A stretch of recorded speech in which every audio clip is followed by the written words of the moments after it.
오늘 말씀은 승리의 한 해를 맞이하라, 승리의 한 해를 맞이하라라는 말씀으로 여러분 말씀 전하도록 하겠습니다. 오늘은 행복한 날입니다. 오늘은 즐거운 날입니다. 왜냐하면 우리 교회가 창립한 지 49년째 되는 창립 기념일이기도 하고 또 온 가족이 설날에 함께 모여서 예배를 드리는 귀한 명절이기도 하기 때문입니다. 한 해를 또한 시작한 것이죠. 그래서 오늘 예배를 드리는 모든 가정들마다 2024년 한 해 동안에 하나님의 보호와 축복이 가득하시기를 예수 그리스도의 이름으로 축원합니다. 오늘 말씀은 유명한 본문입니다. 지금으로부터 3000년 전에 이스라엘과 블레셋의 전쟁이 벌어졌는데 이스라엘 대표로 다윗이 나왔고 블레셋 대표로 골리앗이 나왔습니다. 전쟁을 했는데 다윗이 거인 골리앗에게 승리를 했다는 것이죠. 그런데 여러분, 본문을 살펴보면 다윗이 골리앗을 이길 수 있습니까?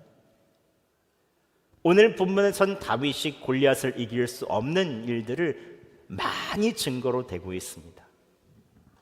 골리앗은 어떤 사람입니까? 그는 아낙 자손의 후예로 아마 거인족일 것으로 봅니다. 사무엘상 17장 초반부에 계속해서 그에 대한 설명이 나와 있습니다. 키가 6규빗 한 뼘입니다. 한 규빗이 46.5cm 정도, 손끝에서부터 팔꿈치까지니까 6개가 모이면 2m, 그리고 한 뼘이니까 2m 90cm입니다. 성인의 키는 170에서 190 사이죠. 그리고 10세 소녀와 7세 소년에 있는 크기를 여러분 보시면 아시겠죠? 일반 사람의 2배 정도 됩니다. 우리나라에서 키가 큰 농구 선수 중 한 명이 서장훈 선수인데 2m 7cm입니다. 그보다 90cm가 더 큰 것이죠. 그의 갑옷은 놋 5,000세겔로 약 60kg이었습니다. 항상 여성 한 명을 꼭 업고 다니는 것과 똑같죠. 골리앗은 엄청난 크기의 창과 방패를 들고 다니며 가는 곳마다 승리했습니다. 그를 이기는 사람이 없었습니다.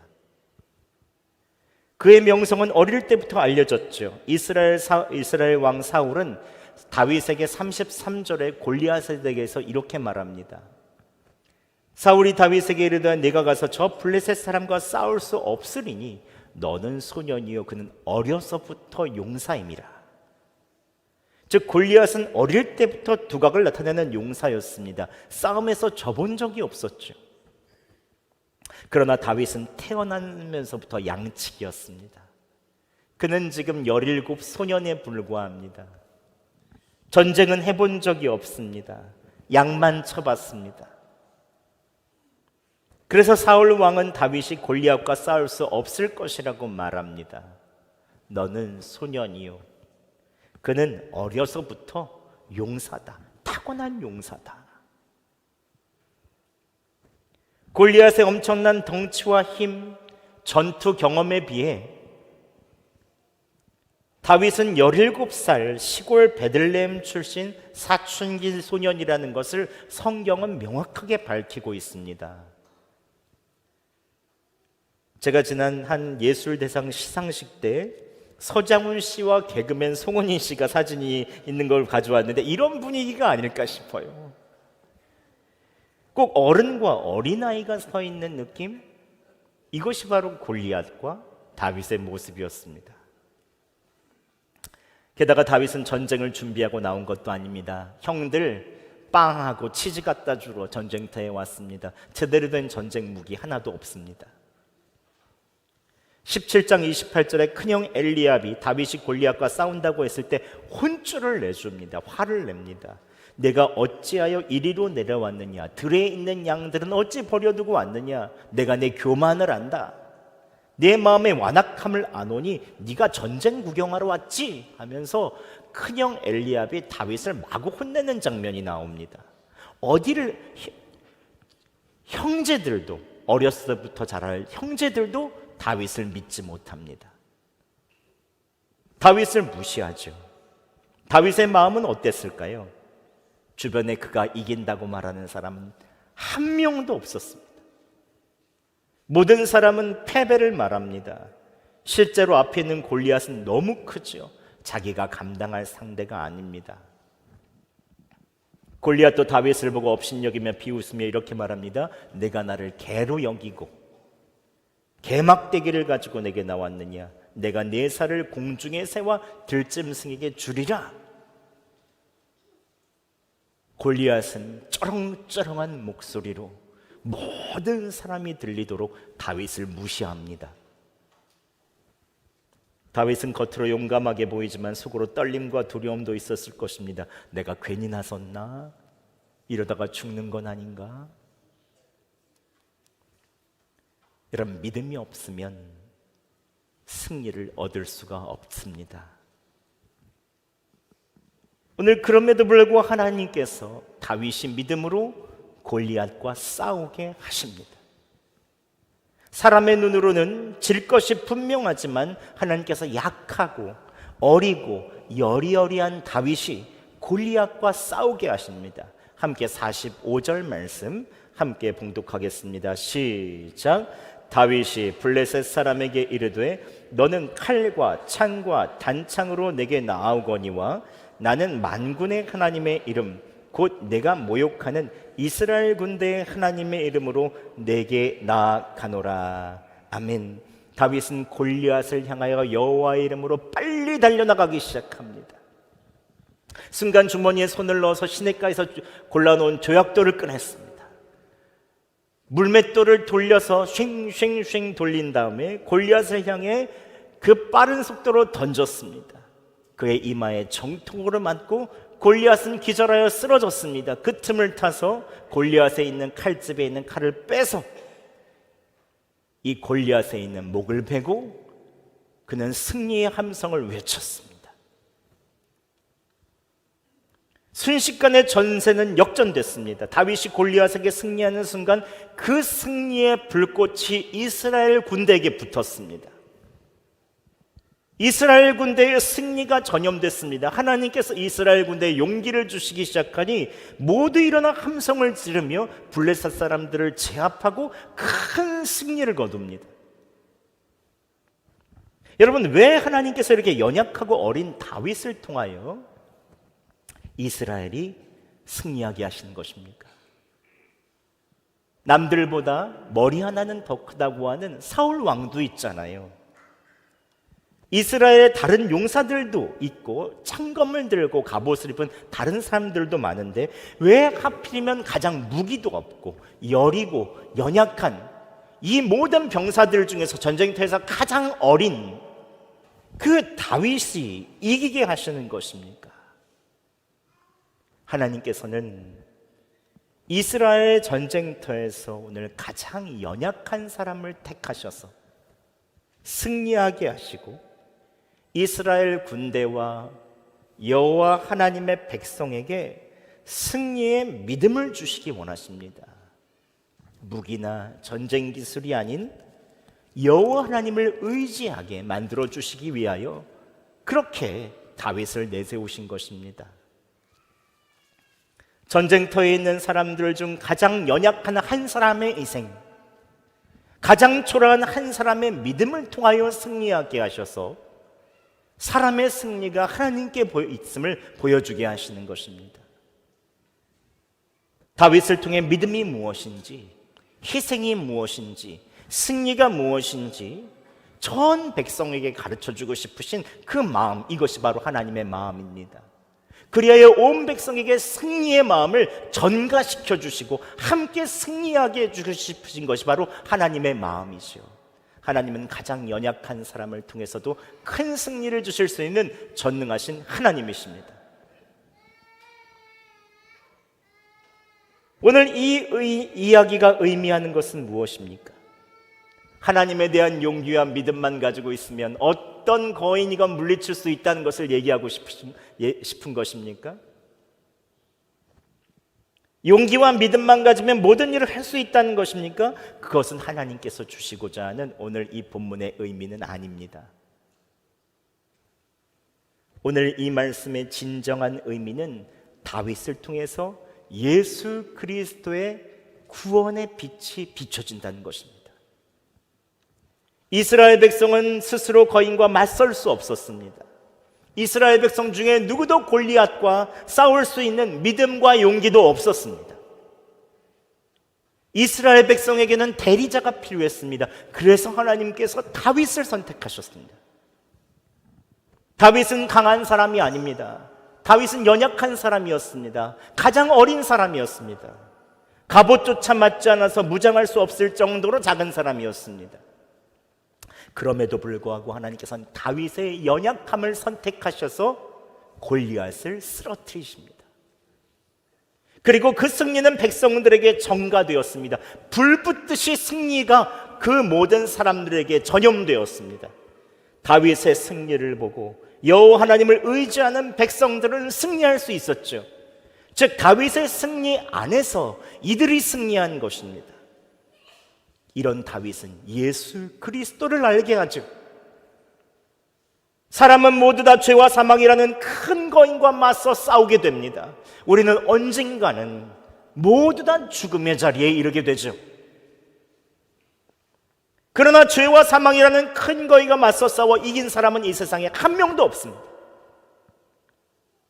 모두 죽음 앞에서 두려워 떨고 있죠. 그래서 하나님의 아들이신 예수 그리스도께서 연약한 인간으로 이 땅에 오셨습니다. 우리를 대신하여 대리자로 전쟁을 시작하셨습니다. 예수님께서 든 조약돌은 십자가와 부활의 조약돌이며 사랑과 진리의 조약돌이었습니다. 칼이나 창을 내려놓고 이러한 조약돌을 들고 십자가와 부활이라는 조약돌을 들고 큰 거인을 향하여서 뛰어나가셨죠. 결국 예수님께서 자신이 생명의 값을 치르시고 우리를 승리케 하여 주신 것입니다. 다윗의 승리가 온 이스라엘 백성에게 전가되듯이 예수 그리스도의 그 십자가의 죽음과 부활이, 그 죽음에 대한 승리가 우리 모두에게 전염되었습니다. 그 승리를 믿는 자마다 예수 그리스도 안에서 승리를 누릴 수 있게 됐죠. 이것이 바로 복음입니다. 복음, 기쁜 소식이죠. 다윗은 그리스도를 예표합니다. 예수님께서 우리의 고통, 좌절, 실패, 비난, 역경 이미 싸워 승리하여 주셨습니다. 즉 우리는 예수님의 승리를 믿고 남은 싸움을, 우리는 이미 승리하셨어요. 예수님께서 남은 싸움을 함께 예수님과 싸우며 승리를 누리기만 하면 되는 것입니다. 여러분, 예수님께서 승리하셨습니다. 승리하신 예수 그리스도를 바라보시기 바랍니다. 죄와 사망을 밟고 이기신 그리스도, 저편에 쓰러진 그 거인을 바라보시기 바랍니다. 예수님의 십자가 앞에 쓰러진 사망과 죄라는 그 거인이 있습니다. 절망과 두려움, 죄와 사망, 불안과 염려, 모든 문제들은 이미 쓰러졌습니다. 우리는 믿음을 가지고 예수님과 함께 그 길을 가기만 하면 되는 것입니다. 승리하신 예수 그리스도 바라보시기 바랍니다. 예수님 의지하여 예수님 안에서 승리를 누리시기 바랍니다. 그리하면 어떻게 하면 우리가 예수님께서 이미 거두신 승리를 매일마다 삶에서 누리며 우리도 함께 승리를 누리며 살 수 있을까요? 2024년 어떻게 하면 승리할 수 있을까요? 함께 우리 같이 한번 따라해 보겠습니다. 하나님께 초점을 맞추세요. 다시 한번 따라하겠습니다. 하나님께 초점을 맞추세요. 오늘 전쟁을 하고 있는 사울 왕이나 이스라엘 병사들 중에 누구도 하나님을 얘기하는 사람은 없었습니다. 골리앗을 바라보고 골리앗의 용맹, 골리앗의 힘, 나면서부터 그가 어떤 역사를 가졌는가 거기에 관심을 가졌습니다. 골리앗의 창, 골리앗의 검, 골리앗의 위험함은 말하지만 하나님에 대해서 입도 뻥끗하지 않았습니다. 그런데 오직 유일하게 다윗만 하나님을 이야기합니다. 여기서 싸움의 핵심의 원리가 숨겨져 있습니다. 이 싸움은 다윗과 골리앗의 싸움이 아닙니다. 이 싸움은 하나님께 초점을 맞추느냐, 거인에게 초점을 맞추느냐의 싸움입니다. 오늘 17장 45절에서 47절까지 조금 길지만 함께 봉독해 보겠습니다. 시작. 다윗이 블레셋 사람에게 이르되 너는 칼과 창과 단창으로 내게 나아오거니와 나는 만군의 여호와의 이름 곧 내가 모욕하는 이스라엘 군대의 하나님의 이름으로 내게 나아가노라. 오늘 여호와께서 너를 내 손에 넘기시리니 내가 너를 쳐서 내 목을 베고 블레셋 군대의 시체를 오늘 공중의 새와 땅의 들짐승에게 주어 온 땅으로 이스라엘의 하나님이 계신 줄 알게 하겠고 또 여호와의 구원하심이 칼과 창에 있지 아니함을 이 무리에게 알게 하리라. 전쟁은 여호와께 속한 것인즉 그가 너희를 우리 손에 넘기시리라. 아멘. 다른 군인들, 사울 왕들은 하나님에 대해서 입도 뻥끗하지 않을 때 오늘 다윗은 계속해서 45절에서 47절까지 반복해서 여호와 하나님의 이름을 7번이나 이야기합니다. 다윗은 무엇에 초점을 맞추고 있는 것입니까? 여호와 하나님입니다. 모든 사람들이 다 골리앗과 살기 등등한 적을 바라보고 있을 때 다윗은 다른 곳을 바라보았습니다. 세상의 모든 나침반들이 블레셋 장수 골리앗을 향해서 가서 골리앗에게 향해 있을 때 다윗의 나침반은 전능하신 하나님께 향하여 있었습니다. 다윗의 입술이 여호와 하나님을 선포하고 그 이름을 높일 때 전쟁은 하나님께 있다. 이스라엘 전 병사들과 왕들은 한 목소리로 거인들에 대해서 떠들어댔습니다. 거인들이 무서워. 우리는 죽을 거야. 다윗은 골리앗에 대해서 모르지 않았습니다. 그러나 다윗은 하나님에 대해서 더 많이 알고 있었습니다.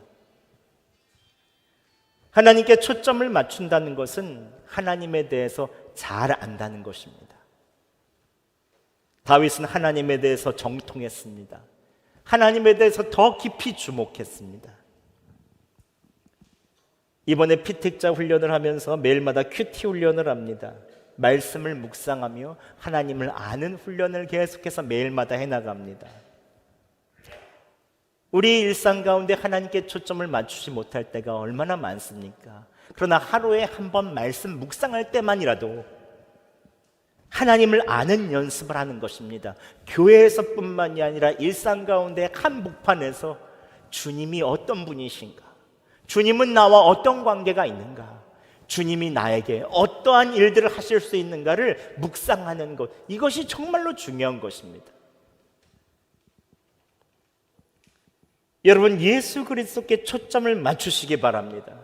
그분은 이미 승리하셨습니다. 그분을 바라보고 그분을 알아가는 것, 거기에 2024년도의 승패가 달려 있습니다. 우리 가정의 미래는 예수 그리스도를 아는 데에 달려 있습니다. 교회의 미래도 예수 그리스도를 얼마만큼 아느냐에 초점을 맞추느냐에 거기에 우리의 승패가 달려 있는 것입니다. 함께 호세아 6장 3절 말씀 우리 함께 봉독하겠습니다. 시작. 그러므로 우리가 여호와를 알자. 힘써 여호와를 알자. 그의 나타나심은 새벽빛같이 어김없나니 비와 같이 땅을 적시는 늦은 비와 같이 우리에게 임하시리라. 아멘. 아멘. 삶의 모든 순간마다 예수님께 초점을 맞추시기 바랍니다. 여호와 하나님을 아는 데 힘쓰시기 바랍니다. 그의 빛이 우리에게 임하고 늦은 비가 우리에게 임하듯 하나님께서 우리에게 평화와 은혜와 큰 승리를 허락하여 주실 것입니다. 두 번째로 우리는 승리의 한 해를 맞이하기 위해서 골리앗을 향해서 담대히 돌진해야 합니다. 48절 말씀 함께 저희가 봉독하겠습니다. 시작. 블레셋 사람이 일어나 다윗에게로 마주 가까이 올 때에 다윗이 블레셋 사람을 향하여 빨리 달리며. 아멘. 저는 오늘 말씀을 보면서 이 구절이 확 들어왔습니다. 다윗이 블레셋 사람을 향하여 빨리 달렸다. 다윗이 블레셋 사람을 향하여 빨리 달렸다. 다윗은 담대하게 골리앗을 향해서 돌진했습니다. 머뭇거리지 않았습니다. 그때 사울 왕과 이스라엘 군대들은 골리앗이 너무 두려워 쳐다보지도 못했습니다. 다윗의 형들은 다윗을 비난하기만 했지 골리앗을 향하여 한 걸음도 나아가지 못했습니다. 그러나 다윗은 블레셋 사람을 향하여 전속력으로 달려나갔습니다. 빨리 달려나갔습니다. 주저하지 않았습니다. 동시에 주머니에서 돌을 고르고 물맷돌로 돌리며 그의 머리에 맞추고, 달려가는 속도와 물맷돌의 속도가 합쳐져서 골리앗의 머리에 정확히 강타하고 그의 목을 베어나간 것이죠. 신속 정확하게 이 모든 일들이 일어났습니다. 이것은 다른 말로 하나님의 관점에서 어떻게 말할 수 있겠습니까?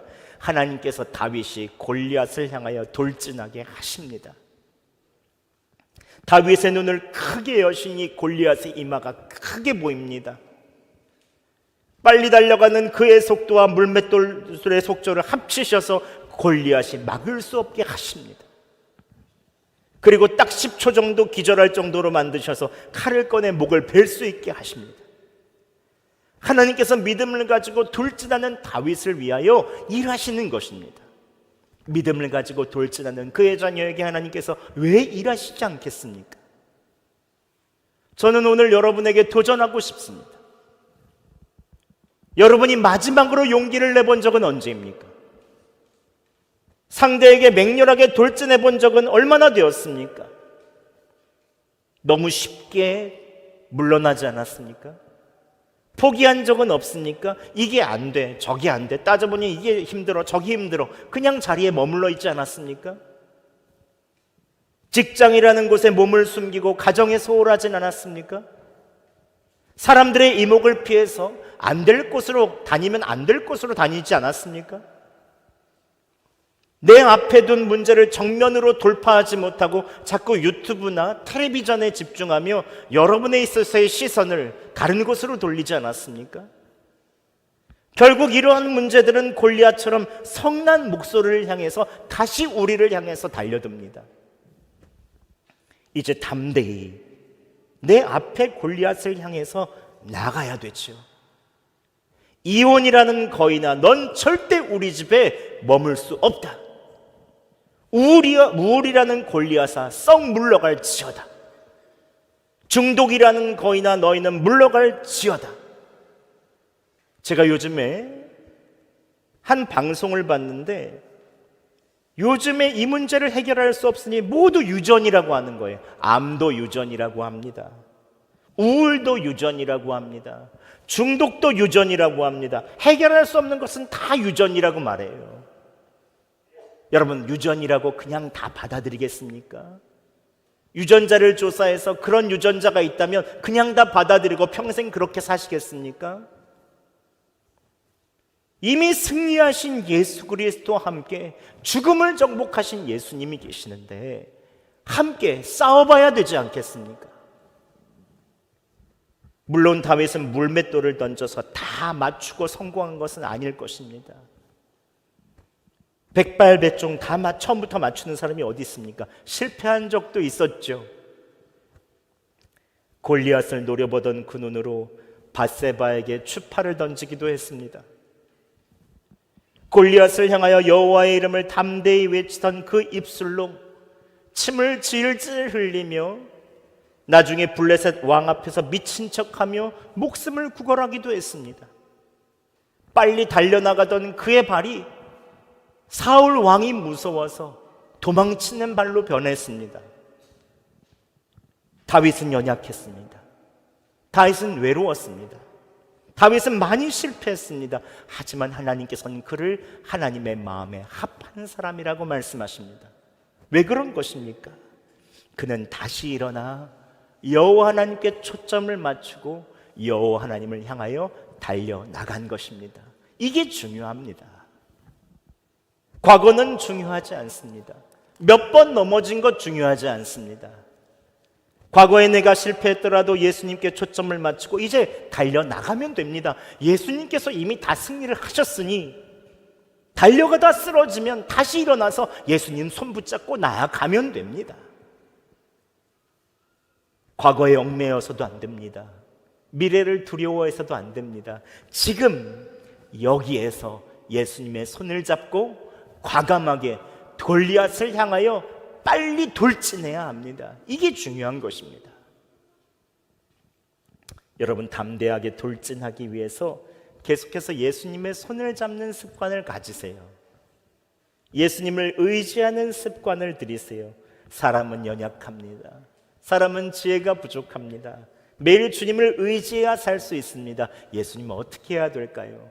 예수님 이 문제는 어떻게 처리해야 될까요? 어떻게 나아가야 될까요? 주님이 내게 원하시는 것이 무엇인지 습관적으로 물으세요. 질문하는 것도 믿음입니다. 질문하는 것이 믿음이 없는 것이 아닙니다. 질문하지 않고서 어떻게 주님의 음성을 들을 수 있겠습니까? 올 한 해 질문하며 주님의 손을 잡고 매일마다 일어서서 나아갈 때 하나님께서 사망과 어두운 모든 문제를 정복하신 그리스도께서 여러분의 문제를 승리케 하여 주실 것입니다. 우리 교회가 다 좋은데 많은 분들이 수동적이라는 이야기들을 하실 때가 있습니다. 가만히 기다려주는 것은 잘하는데 앞장서서 무엇을 하는 것을 두려워합니다. 여러분, 사람들 눈치 보지 말고 먼저 사랑하시기 바랍니다. 먼저 표현하세요. 한 걸음 더 가까이 다가가서 복음을 이야기해 주세요. 우리는 그런 분들을 칭찬하는 분위기가 되어야 됩니다. 아유, 저 사람 저러네, 저 사람 저러네가 아니라 서로 칭찬해 주는 분위기여야 됩니다. 할 수 있다, 할 수 있다. 예수 그리스도를 만난 사람은 항상 성장해야 되고 끊임없이 믿음을 향하여 달려나가야 됩니다. 그것은 좋은 일입니다. 우리 교회가 매일 예수님을 향하여 달려나가며 성장하는 교회가 되기를 바랍니다. 말씀을 맺겠습니다. 2024년 한 해 동안 승리하는 한 해가 되기 위해서 이미 승리하신 예수 그리스도께 초점을 맞추시기 바랍니다. 초점을 맞춘다는 것은 그분에 대해서 잘 아는 것입니다. 문제를 일으키는 골리앗에게 초점을 맞추지 말고 하나님께 정통하시기 바랍니다. 하나님을 잘 아시기 바랍니다. 또한 담대히 골리앗을 향해서 돌진하세요. 빨리 달려나가세요. 머뭇머뭇거리지 마세요. 주님의 손잡고 가면 쓰러져도 다시 일어나 돌진할 수 있습니다. 여러분, 올 한 해가 여러분에게 승리의 한 해가 되기를 바랍니다. 우리 가정과 교회, 올 한 해 예수 그리스도를 바라보는 한 해, 예수님 덕분에 행복하고 예수님 덕분에 은혜가 넘치는 교회, 이런 교회가 되기를, 승리가 넘치는 교회가 되기를 예수 그리스도의 이름으로 축원합니다.